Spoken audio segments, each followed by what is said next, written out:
everybody. Happy Tuesday. Welcome. Get yourself settled in here. And we're going to talk about spirit signs, right? And how to know when you can trust that sign and whether or not that's your own mind or is that the spirit world and the universe giving you a message. So get settled in. I know most of you are probably tired of being in. You're ready to get back out there, ready to conquer the world, and you will have time soon enough. Hello, everybody. Good morning. Welcome. Grab your cup. Have a sip. Let's settle in. You know, last week I mentioned that I had some really exciting news, and then I forgot to tell you. So I will do my best to remember at the end of this one, right? Sound good? All right, so let's talk about spirit signs, right? And what they are, what they mean, how can you interpret them, and how do you know if that's a sign or if that's something inside your head?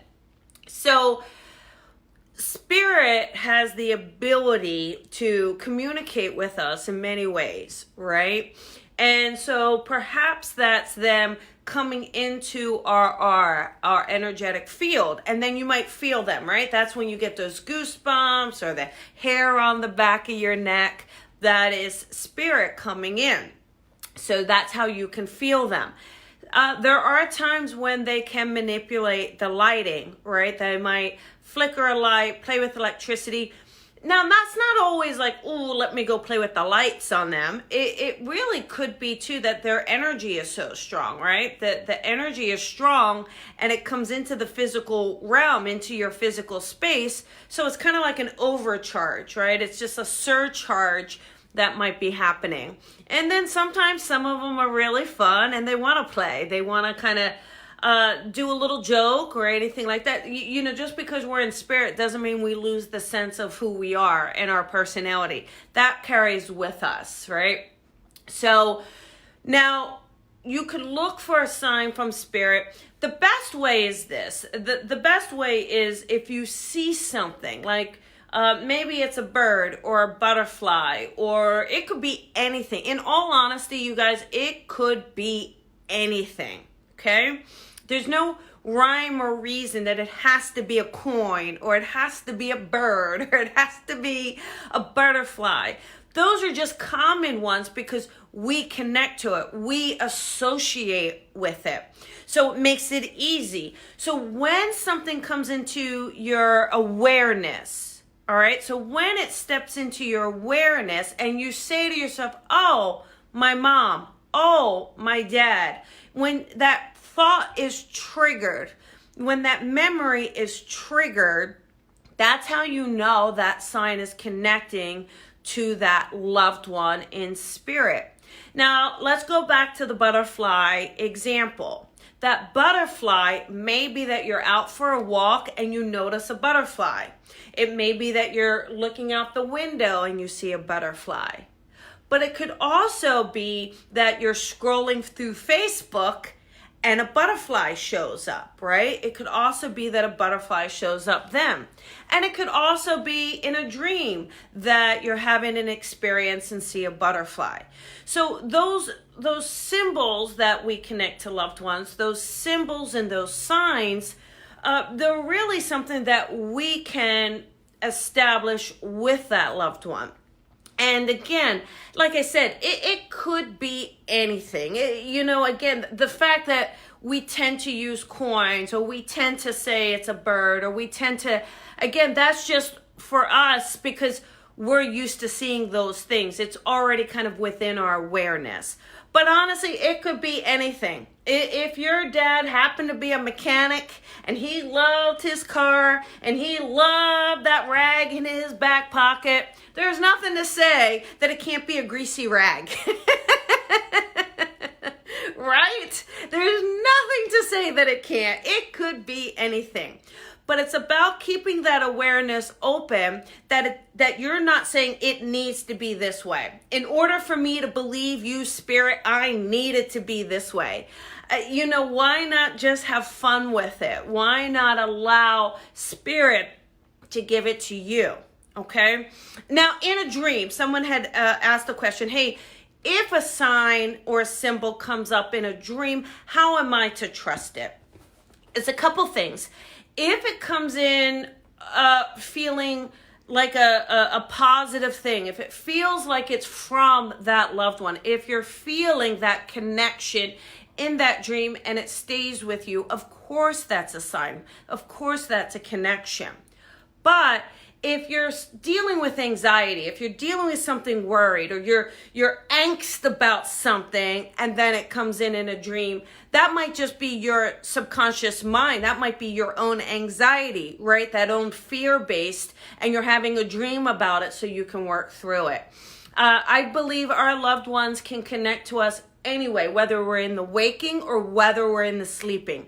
The sleeping tends to be easy sometimes because your subconscious, your mind is at rest. You are actually at a higher vibration, right? Because you're not using your logical mind to kind of keep you so in this physical world.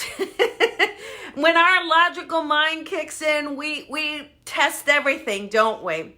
We question, we test, we say that can't be, I made it up.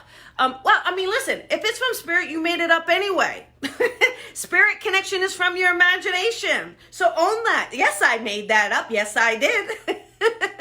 But the more it's in your awareness, the more you embrace the possibility that Spirit can communicate with you in any way, the more you're going to recognize and you're going to see and you're going to experience your loved ones around you. Even your guides, sometimes we say, all right, Spirit, if I'm supposed to do this, give me a sunflower. your guides, they must be like, oh my God, this girl. Oh my God, first it's a rose, now it's a sunflower. What's she going to want from me next? So it's about trusting it. It's about looking for those nuances, the subtleties, and not sitting there expecting a sunflower to be at your doorstep when you open it. Now, that could happen, wouldn't that be amazing? But when we allow ourselves to just enjoy this experience, and here's the thing, when you know, like when you fully trust that the spirit world is around, when you really allow yourself to surrender and to trust, you're not going to question these things. These won't even be questions for you. You're just going to know it. You're going to say, yes, I believe this to be true. Yes, I get it. I'll tell you one thing too. I do this in my readings. And it's just a fun game with spirit. Have fun with them, right? It's not all supposed to be so stuffy. Especially, I know a lot of your loved ones. They were not stuffy people. They're not going to be stuffy in the spirit world, okay? But one of the most magical things that happens, magic. I'll do a session with someone and I will say, oh, your mother is showing me a red rose, just for instance, whatever it is. She showed me this beautiful red rose and whatever that sign is around it. So just, when you see that, when that steps into your awareness, know and trust that that's her around you. Then I'll kind of leave that session and I might go for a walk. And then all of a sudden, I am drawn to maybe a beautiful, stunning red rose in someone's yard or garden, and it's just that kind of thank you from spirit. And it could be a multitude of things, whether that, it could be anything, you guys. It could be anything. It could be a dragonfly, a rainbow. It doesn't even have to be anything so natural. It could be a pen. If you have a father in spirit that happened to be a lawyer or a businessman and he had an engraved pen and he loved his pen, you might find ink marks. Who's to say? Who's to say? It doesn't have to be so rigid, Okay, it's not rigid. It's spirit. It's spirit. So it moves, it blends, it connects. So again, if you feel like, if you say, if a thought pops in of that loved one, if a thought pops in and you say, ooh, I wonder if they're around, right? The fact that that thought was triggered lets you know that they're around, okay? Lets you know that they're with you. So now, how do we say, Colbs, I think this is my mind doing this. All right, one of the best ways to do that is if there's fear or anxiety around it, meaning you're worried about money, and you see a ripped dollar bill, right? That might be you kind of being so worried about your own situation. Those thoughts will be kind of repetitive. Those thoughts will not feel very good. They won't feel uplifting, right? So you know it's spirit because it will feel peaceful or joyful, or it might be a message of hope or positivity. You'll just kind of feel a sense of, And that's probably, the best way to explain it, trusting those signs. But again, moving yourself away from making these demands and saying it has to be this way in order for me to believe it. That's just silliness. That's silly. Why? Do you really think you can make demands on your mother or father like that in the living? Probably not. So you can't do it with their own spirit too. Just honor it. Trust it. Know.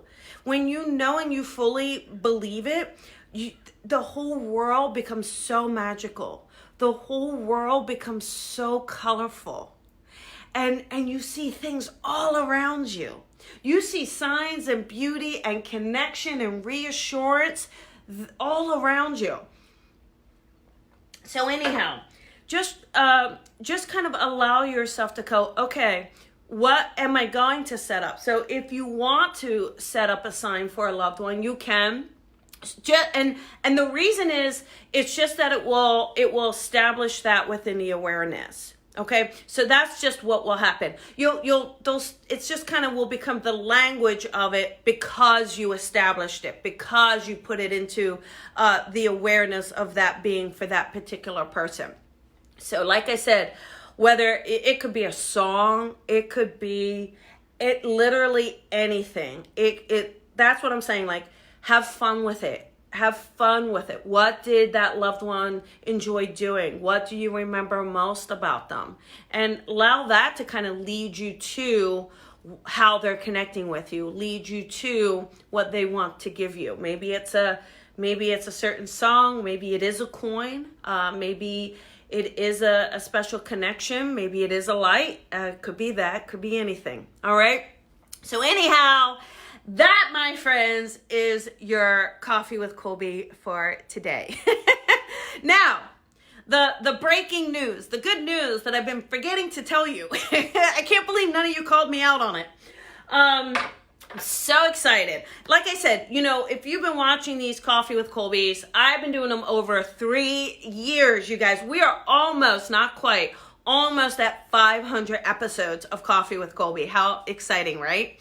So, as I mentioned in one of the previous Coffee with Colbys not too long ago, I said, hey, you guys, get a project done. If there's something you've been wanting to do, get it done, stick to it, commit to it, and make the most of this quarantine. So I decided to follow my own advice, and Spirit has been helping me a lot of, this kind of book idea has been percolating. So I just sat down and started to do it, and it's going to be so cute. It is a Coffee with Colby book. It's not a coffee table book because that's just not realistic, right? It's more of a handbook, and it's got 365 spirit messages in it. So you can have a message each and every day. You can either go in chronological order, Or you can say, hey, Spirit, what message do I need to know today? And just open it up to see what your message is. So it's so cute. And it will be available for pre-sale shortly. Just got to kind of wrap up some loose ends. But oh my goodness, it's so cute. The cover is adorable. You know, we drag our feet with these things, don't we? We say, oh, maybe I can. Maybe I should. And then you sit down and you do it, and you realize how spirit inspired it is. This thing just came together. It just, poof. It was kind of easy, if I'm allowed to say, in a way. Just easy because it was just spirit inspired. It just kind of came out. So, and these are all messages that have been in a Coffee with Colby episode. So it is just a wonderful collection of those spirit messages and what's coming forward. And I just love it because it's not airy-fairy. You all know how I work. It is not airy-fairy fluff. Expand, breathe. No, it's practical. Practical because we need practical. Practical pushes us. All right, everybody, listen, this Thursday night, it's a date night. That's how we're rolling these days. So join me Thursday night on the Colby Rebel Show. It is our date night. I'm going to take your calls. Last week, oh my goodness, so many calls, right? So many crazy connections. We've got the girl with her dad. Oh my goodness. And, you know, and she said, oh, I said, he showed me a picture of you putting your hand around his neck. And literally that's the picture she was looking at. And then she sent me the photo. I mean, it's just beautiful, right? It's beautiful. So thank you, everybody. Thank you so much for your love. You know, I couldn't have done it without you. If it wasn't, it's all your fault, really. Because if it wasn't for you guys saying, oh, Colby, you should do a book about this. You should do the Coffee with Colby. I would have never thought of it twice. But you guys ask. I listen, and that's how it goes, right? So anyhow, everybody, I want you to have an amazing day. I know things might be a little tough for you. I know you might be feeling a little stressed, feeling a little lost, feeling a little bored, whatever it is. Make the most of this. You can do this. It's not too much longer. Get yourself out of that zone of I don't have any options. You do have options. You can do this. Lots of love to you. Remember to shine your light and shine it bright. All right, everybody. I will see you Thursday night, and then I'll see you next week. Bye, everybody, and thank you for the shares. Thank you for the love. Oh my gosh, all these hearts, all the congratulations. Thank you. Lots of love to you. Have a beautiful day, everybody. Bye-bye.